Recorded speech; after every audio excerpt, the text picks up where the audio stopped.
A friend of mine sent me a photo of it and sent me it, and I saw the blurb that was said, and it listed some of the things I'd been in. And what caught my eye more than anything were the school shows that I'd been in back in Arran High School. It said Les Mis and West Side Story, and I couldn't help myself but then, out of curiosity, go back and look at some of the photos of some of those shows, and in particular of West Side Story. Now, as some actors may tell you, they like to sometimes say that one of the ways they really enjoy getting into character is by looking at their costume, looking at their appearance, looking at their hair, for example, and this really helps them inhabit the character, become the character. And I must confess that I think during West Side Story, I very much used this narrative to fulfill one of my life, or my childhood dreams, or my lifehood dreams at that time, which was to have straight hair. As any child growing up with curly hair will tell you, all they want in life is to have straight hair, and if they don't, they're probably lying. And so I used this narrative, and I thought, this is my chance to justify myself having some straight hair. And I would dutifully go and find the home economics teacher every night, who was very kindly giving up her time to come and do the hair and makeup for the show every night, and tell her to do her best with the hair straighteners that she had. And this for me was, I was going to become Tony through this. Looking back on it, the upshot of this is, while everyone else is doing their best to inhabit some sort of image of 1950s New York and West Side Story, I, on the other hand, look like I'm auditioning for Cats. Either that, or I'm auditioning for some sort of David Bowie musical that's still to come. I don't know. Either way, it was an interesting look. But yes, so as Sheila's already said, I was born and bred in the Isle of Arran. I was raised in the Isle of Arran, and like many that are also born and raised in the Isle of Arran, Arran is one of these things where I feel like it's only once I've stepped away from it, at least from a little while, to realise what it was that I grew up on, and how blessed and fortunate I was to grow up on such a place. And when I was asked to make a toast for Arran, it's hard. Where do you start? I mean, I could wax lyrical about all the amazing things of Arran, not least its nature, its beauty, to be able to wake up to the sound of the sea every morning, to walk home at night under a sheet of stars like you wouldn't believe, the safety, the security, all of the amazing things it has to offer. But we know all of this. You go across the ferry, you see it all there.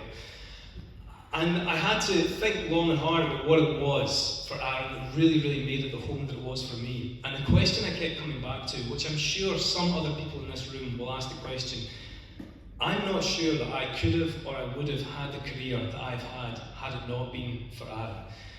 Now, I'm not going to lie, I originally never wanted to be an actor. I used to love watching the bonus features of DVDs, of movies, watching the behind-the-scenes footage. When you saw the camera behind the camera, you would see them filming things, and I just loved that world. I wanted to be in lighting, I wanted to be in sound, I wanted to be a director, I don't know. I could never see myself be an actor, but I wanted to be part of that. And it was only when I said this to my mum, and she said, well, you may as well go and get some experience somewhere. You may as well go down to your junior drama club and see if there's any backstage work going that you can get involved in. And so I dutifully went down to my junior drama club in Lamlash. I will leave a pause here for anyone who wants to have a boo, any rivalry boos from any other sides of the Arran, any patriotic, Brodick dwellers that want to get something off their chest. No? Okay, right, we can carry on. So I would go down there, but the problem was, at the time, they weren't rehearsing a play. So the only thing for me to do was get involved in the drama games that were going on. And that was when I discovered that I wasn't afraid of making a fool of myself, or getting up and doing whatever. I wasn't, and I actually enjoyed pretending to be other people, and I found fun in it.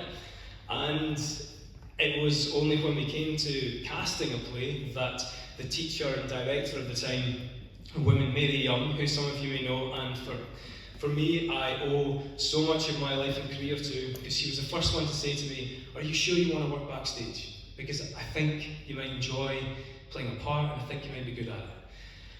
And that for me was enough to go on and start getting involved in this amazing creative culture that Arran had. And I went from drama festival to drama festival, and I would do school show to school show.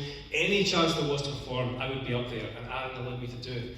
And then eventually the school allowed me to go and audition for drama schools, and I eventually went to London to train at the London Academy of Music and Dramatic Art. And I'm not going to lie, I was naive. I was completely naive about acting, and I was even more naive about the industry of acting. But the fact was that I had been raised in a community that supported that naivety. It encouraged that naivety, and even more so, I was raised in a community that nurtured that naivety. And I was raised in a place that made you believe that you were just as capable and just as able to go on and do anything that you wanted just as much as the next person. And just because you came from an island that some places might think that has less opportunity and less fortune going from it, that's not going to stop you. And that's a springboard that I've jumped off my entire life, and it's kept me sailing. Now, I'm not going to lie, there are times when my naivety has not probably done even the reputation of Arran any favours. And one instance that comes to mind was when I did go down to London for my first time, and I was meeting my friends that I was then going to be spending the next 3 years of drama school with. We went out for some drinks one night, and once, at the end of the night, someone says, right, how are we getting back? And meaning, do we want to get the tube? Do we want to get the subway? Do we want to get a taxi? I threw another option into the mix. I said, why don't we hitch a lift? And as far as I was concerned, we were in West Central London, and I could see hundreds of cars going back to where we wanted to go in Hammersmith. I thought, if I was trying to get back to Lamlash after a night at the Ormondale and I saw this many cars going by, I would be absolutely laughing. Safe to say, they turned down that option, and I've yet to hitch a lift in London. And another instance was probably my second TV job out of drama school. Now, this isn't so much probably naivety, but maybe just a cultural gap in my Scottish TV knowledge. I was coming out of drama school. I was lucky enough to get a part in an episode of Taggart during its last season. And the thing is, I never actually grew up watching Taggart. And I knew what it was. I knew the famous line, there's been a murder. I knew it was a cop show. I knew it was a Scottish institution. But apart from that, that was kind of where my knowledge began and ended. Now, before this, I always remember a piece of advice my father gave me. Probably on the first time that I ever left Arran to go to Glasgow, that time when you're allowed to go off by yourself for Christmas shopping and your parents have taken the plunge and letting you go on the ferry yourself and hoping you come back in one piece. And my dad had said to me, Paul, I'm going to tell you a piece of advice that my father gave me. Okay? And I said, okay. He says, my father always said to me, just remember, Graham, you've got a Scots tongue in you. And he said, do you know what that means? I said, no, I don't know what that means. He said, it means never be afraid to talk to anyone. Never be afraid to ask anyone a question. Never be afraid to ask for advice. And never be afraid to strike up conversation with anyone. You've got a Scots tongue in you, so never be afraid of that. Now, those of you who know my father that'll probably answer a lot of questions. Definitely a piece of advice that he took to heart. But, so there I am, sitting on the set of Taggart, and I'm sitting beside Blythe Duff, who I know is one of the regulars, but as far as that, I don't really know anything about her. I've never seen her before, I've never met her before. I'm sitting there next to her on set, and I'm thinking, maybe I should talk to her. I don't know. No, I won't talk to her. She's doing her own thing. No, maybe I will. No, my dad would be proud. Let's just strike up conversation. What do I say? I don't know. And so I think about this for a little while. I said, no, I'm going to talk to her. And then, so I glance at her, and I say, so,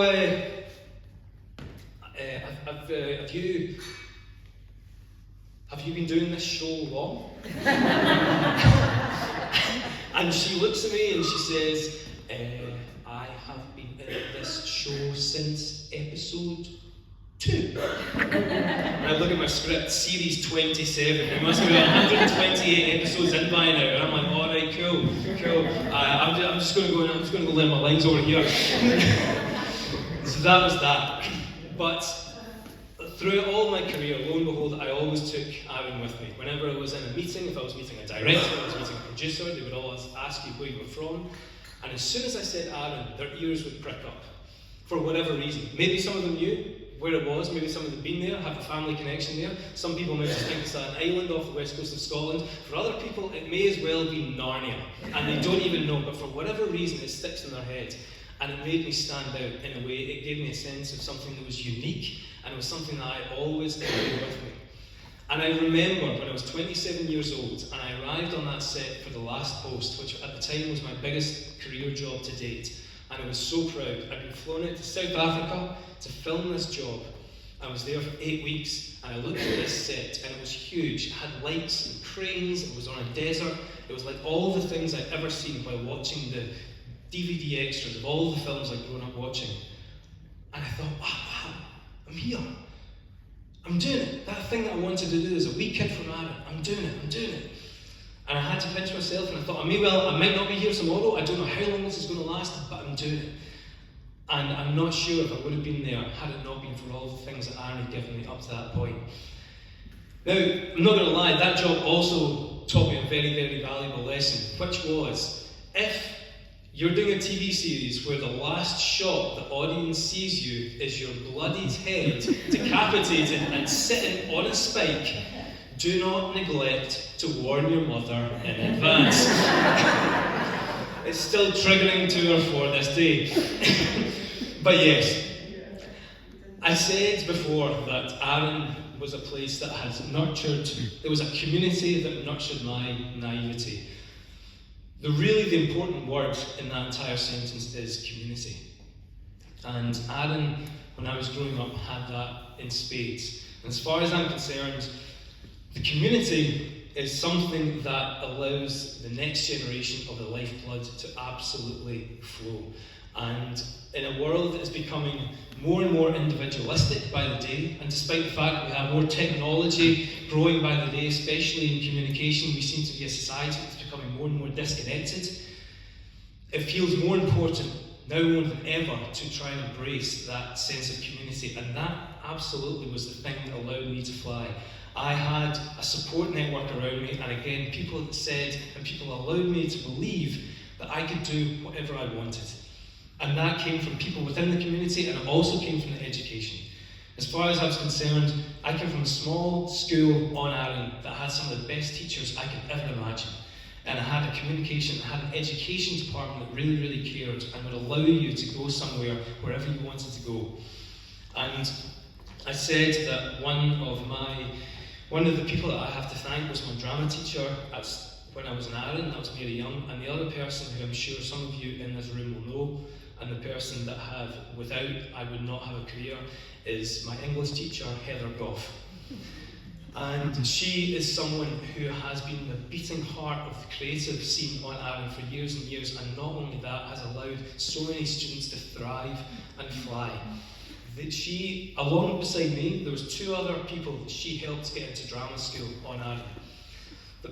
Out of an island of about 5,000, there are 3 actors that have come out of Arran, and all of them that are still working to this day. We have Chris Jenks, who has had amazing success on the show Sex Education and is now currently filming on the 2nd series of Karen Perry.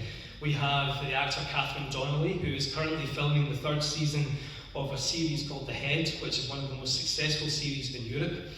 And you have me, who is currently unemployed, and so if anyone has any work going, I'll be handing CVs out by the door. But no, Arran is a place that has always managed to punch above its weight. Its community is the beating heart of that, and it always supports. For me, that was in the creative arts, whether that was in music, whether that was in acting, whether that was in art. There was always a platform for it all. For other people, that might be business, entrepreneurship, anything. But if you wanted it enough, Arran was a place that would never let you leave believing you were anything less than anyone else. It's also a place that would never believe that you were anything more than anyone else, and it would allow you to keep your self-worth in check, but it would never allow you to believe that your self-worth was anything less. And so before I ask you to raise your glasses again once more to the one for Lyle of Arran, I will leave you with this random and bizarre anecdote, one of the many from my career that Arran has allowed me to go on to. Now, you'll excuse me for the name drop in this. And so when Sheila before mentioned I did a production of, I was in a TV version of King Lear, that came about from a phone call from my agent that said, they want you to play this part in a TV adaptation of King Lear. Oh, okay. It's another soldier. All right, okay, it's one line. I'm like, oh man. But your line's with Anthony Hopkins. I'm in. I'm definitely in. And I arrive in this set, and it's a plethora of huge actors. You've got Anthony Hopkins, you've got Emma Thompson, you've got Emily Watson, you've got Andrew Scott from James Bond and Fleabag Frame and whatever else. And on my day, the night before my big day with my one line, I got an email through that says script changes. This is where you think, oh god, oh no, this is when it happens. My line's been cut. Which it probably should be, because who would want to interrupt Anthony Hopkins? But I look at the script and it's not there. I scan 3 lines down, it's back. I'm like, okay, it's just been changed. It's not gone. It's fine. I live to stand another day. And then the next morning, I'm in the trailer, I'm getting my hair and makeup done. The hair and makeup artist said, are we pulling your hat off? I'm wearing a beret. It's another soldier part, a military beret. I'm like, no, I don't think we do. Okay, well, we'll leave your hair. I'm like, all right. So I come out of the trailer, and I pass Anthony Hopkins, who likes to be known as Tony. And so I pass him, morning Tony, and he stops and he says, morning. He says, I just wanted to ask you, was everything okay with the line changes? And I pause. I've got an Oscar-winning actor asking if everything's okay with the line changes. My one line. Yeah, of course. No, it's absolutely fine. It's fine. It's grand. It's whatever works for you, of course. He says, no, whatever works for you. And now my heart is really beating. And I said, no. It's like, honestly, it's grand. And he said, well, we were working on things last night, me and the director, and then I woke up in the middle of the night, and I thought, shit, I think I've cut that boy's line. And so I just wanted to ask him, was everything okay with the line changes? I said, yes, absolutely. And then he invited me into his trailer, and we looked at the script, and we workshopped my one line for about 10 minutes before going on and reminiscing about stories about where we came from for about 30 minutes. Him growing up in a small village in the south of Wales where nothing was happening and where he wanted to believe he wanted to go and do something else. And then me having a relationship of a small community on Arran. So I left that trailer having the most surreal experience of my life. We got into set, we filmed the scene, he does all his lines, I say my one line. It's still in the final cut, it shouldn't be, it's awful, but it's still in there. And then the last scene of the day was then Andrew Scott filming his last speech, this big speech to camera, and all the soldiers are standing behind him, so we're getting ready for that. And just before we start filming, the director said, okay, stop, I've got an idea. When Andrew Scott says this particular line, I want all the soldiers to take their hats off. Everyone's cool, yeah. Now, I've played enough soldier parts in my life by now, and I've worn enough berets in my life now to know what happens to someone with curly hair once they've been wearing a hat for the best part of 5-6 hours. Despite the laws of gravity, it will somehow straighten itself out more than any hair straightener could ever do, and it will quadruple its length out of magic. And I know I'm feeling a gust of wind blowing in the winds of Dover, and I'm thinking, oh shit. But then he goes, right, we're going for one. Right, action. And he starts. Andrew Scott starts this big speech. He comes to this line. Everyone starts taking their hats off. I have to do the same. I can see the camera right there. I'm in frame. And I start to take this hat off. And I can feel the winds of Dover blowing through my hair like a hay bale. And while everyone else is standing there doing their best to feel like they're in some military version of King Lear, I'm standing there feeling, and not for the first time in my life, that I'm somehow auditioning for some production of Cats.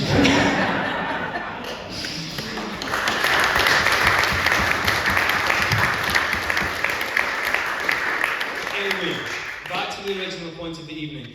Everyone, if I could have you up standing once more for the night and raise your glass to an island that always punches above its weight in so many industries and will always let everyone believe that it is just as capable and just as able to go on and do whatever you want to do, regardless of what that is, and that you have the power and willpower to do it, and will always support you in that. Please, can everyone raise a glass to the wonderful, wonderful Isle of Arran?